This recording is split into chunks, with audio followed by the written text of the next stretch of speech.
Siema, z tej strony Seba, witam wszystkich bardzo serdecznie w kolejnym filmie na kanale i witam was ze zbiorem ostatnich informacji na temat ETS-a i ATS-a, bo ostatnio jednak coś się w końcu zadziało, bo początek października to były nudy, choć były jakieś posty, o których na końcu powiem, choć tak tylko wspomnę o nich, sami zobaczycie dlaczego.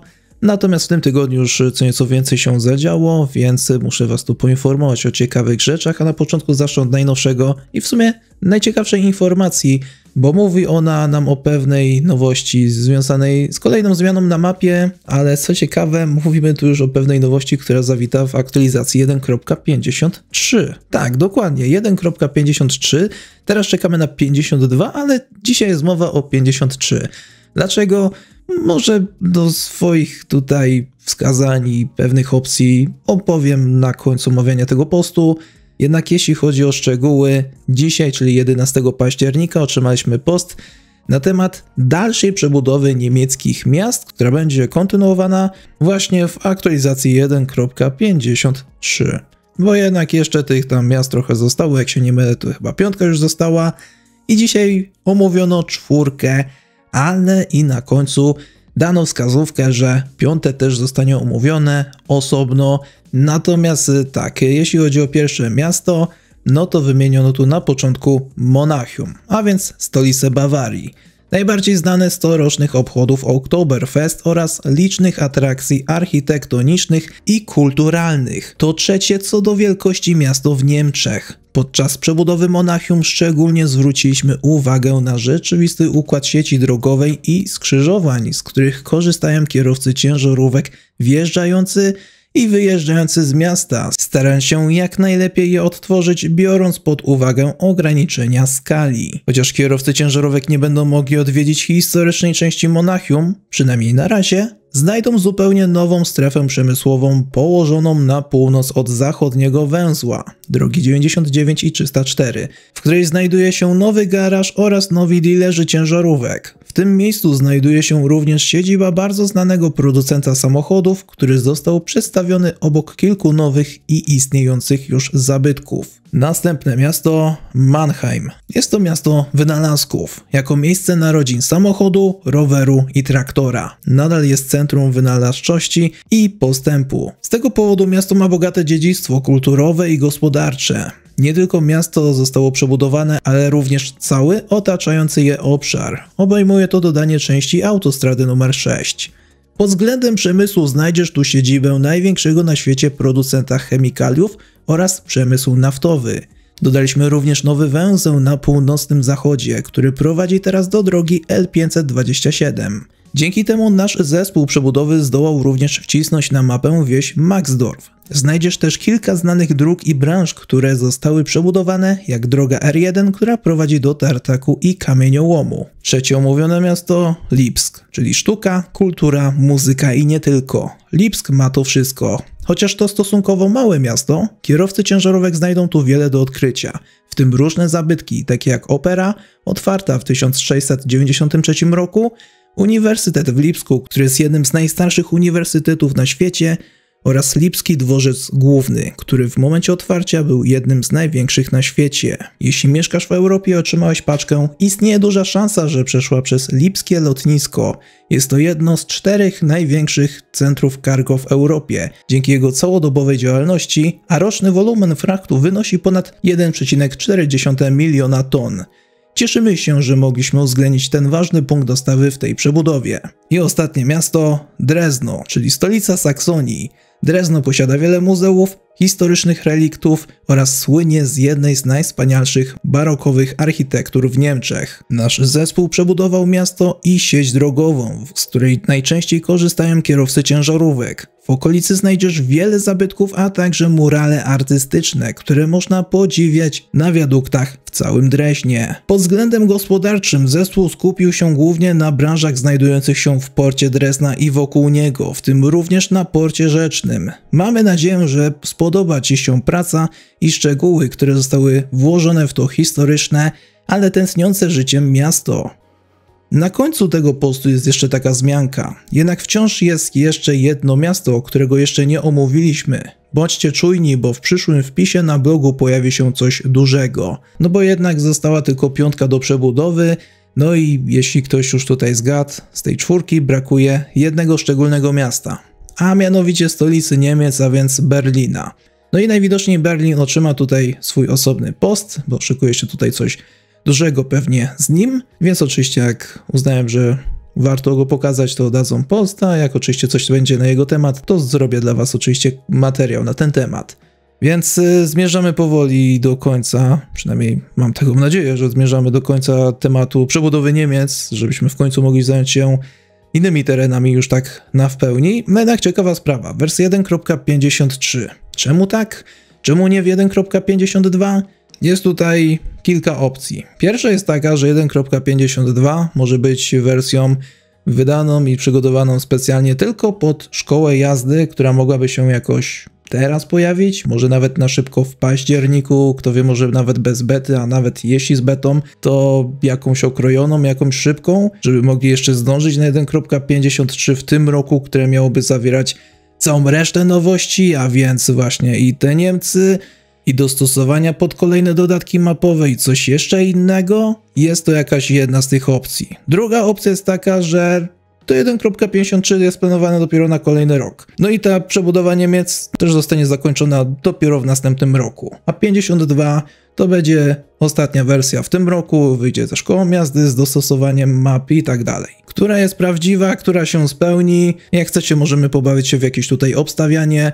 Czy jednak w tym roku jeszcze będą te dwie wersje wraz z tym 53, z tymi Niemcami i z czymś jeszcze, a 52 to jest tylko pod szkołę jazdy, czy jednak 52 to jest ostateczne w tym roku wraz ze szkołą jazdy i z innymi rzeczami, a 53 to jest następny rok z Niemcami i pewnie z czymś innym.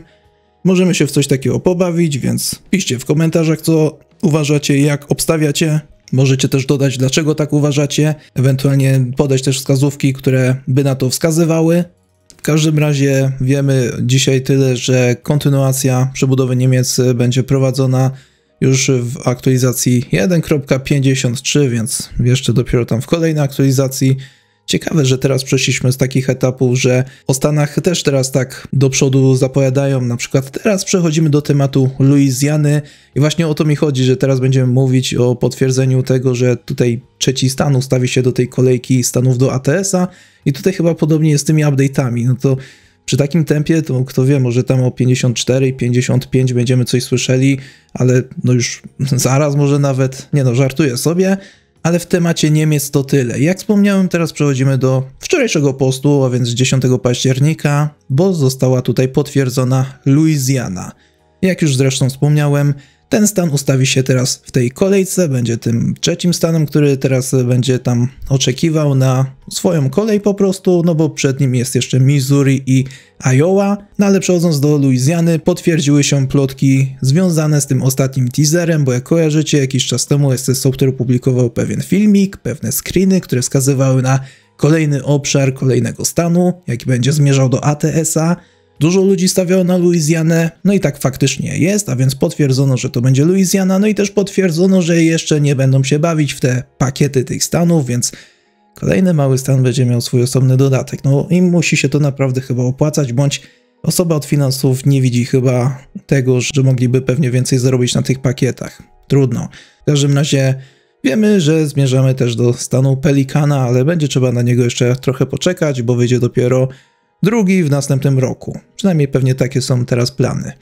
Natomiast co takiego, oprócz oczywiście opublikowania tych nowych materiałów, studio jeszcze powiedziało w tym poście? Wyruszymy w podróż do stanu Pelikana, położonego na południu Stanów Zjednoczonych. Odkryjemy subtropikalny klimat tego stanu, który oferuje wspaniałe, tajemnicze krajobrazy nadmorskich bagien i bujną, wilgotną roślinność. Kierowcy mogą spodziewać się pięknych i ikonicznych krajobrazów z tego południowego stanu, historycznych miast takich jak Nowy Orlean i Baton Rouge, mil i mil długich, prostych dróg oraz delty rzeki Mississippi, która ukształtowała wygląd tego obszaru. Zróżnicowany krajobraz przyczynia się do wyjątkowego piękna tego stanu, w którym można znaleźć 3 typy regionów. Niziny obejmują przybrzeżne bagna i równinę zalewową Mississippi. Dolina rzeki Red River słynie z czerwonej gleby i licznych jezior utworzonych przez tratwy.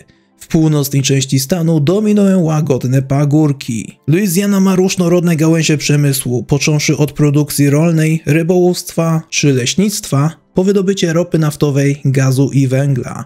Dzięki temu kierowcy będą mogli przewozić różne rodzaje ładunków w stanie Pelikana. Nie można pominąć znaczenia dróg wodnych w tym stanie, zwłaszcza systemu kanałów i kluczowej roli portów, takich jak port w Nowym Orleanie, który plasuje się w czołówce pod względem obsługi morskiego fraktu w kraju, więc każdy znajdzie coś do przewiezienia. Więc mamy już oficjalne potwierdzenie. Luizjana, ustaw się w kolejce i czekaj na swój moment. Mogę jeszcze powiedzieć tyle, że bardzo ładna okładka się tutaj szykuje, na pewno wyróżnia się spośród innych. No i ciekawi mnie wariant okładki akurat z ciężarówką. Ciekawe jak to będzie wyglądać w tym miejscu, no i ciekawe co wybiorą. Kto wie co do tego czasu się stanie i co takiego zawita do ATS-a. Bo przecież rynek nie śpi, a coś tam się szykuje za kulisami. Niemniej jeśli chodzi o temat Luizjany, to tyle. Teraz powracamy znowu na stary kontynent, ale tym razem kierujemy się na południe, konkretnie do Grecji, a więc zmierzamy do nowego obszaru, który czeka na swoją premierę i w odróżnieniu od Luizjany powinien ją mieć znacznie szybciej.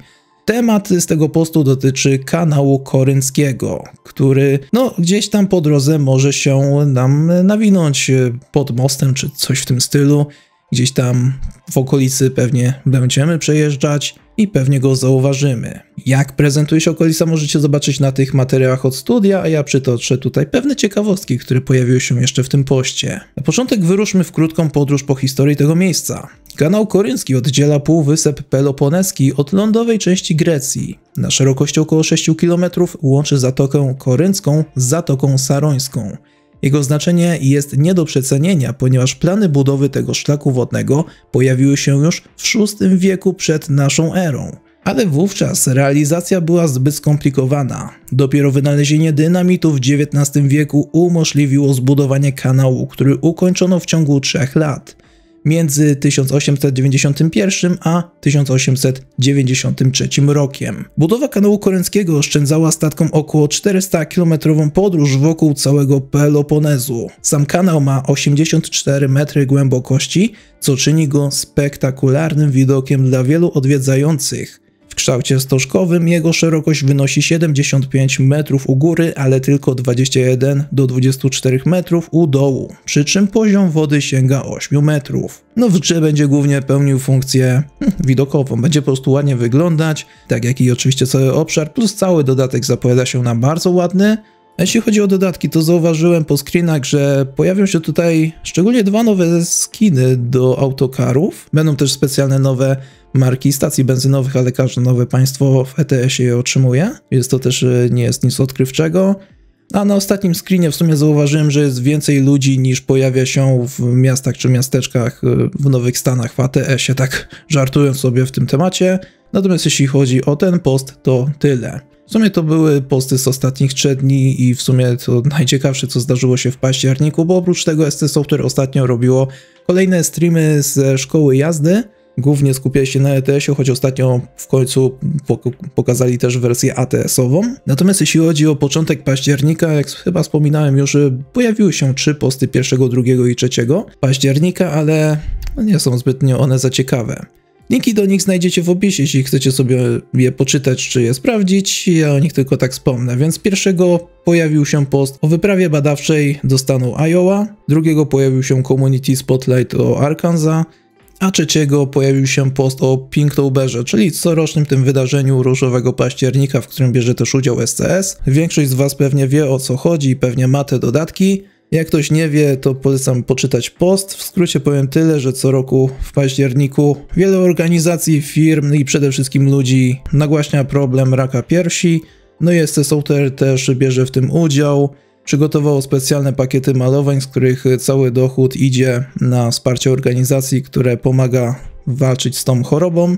Robią to już któryś rok z kolei, więc jeśli jesteście tu nowi, to polecam się z tym zapoznać. A jak starzy, to wiecie w sumie jak to wygląda co roku. Natomiast jeśli chodzi o ten cały materiał i te wszystkie informacje, to na ten moment to tyle. A więc dzięki za oglądanie, zachęcam do oceny filmu, skomentowania go, do udostępnienia, zapraszam na Twittera, Discorda, na mój drugi kanał. Dziękuję wszystkim wspierającym, jak i również zachęcam do wsparcia kanału i widzimy się w kolejnych filmach, więc trzymajcie się, no i cześć.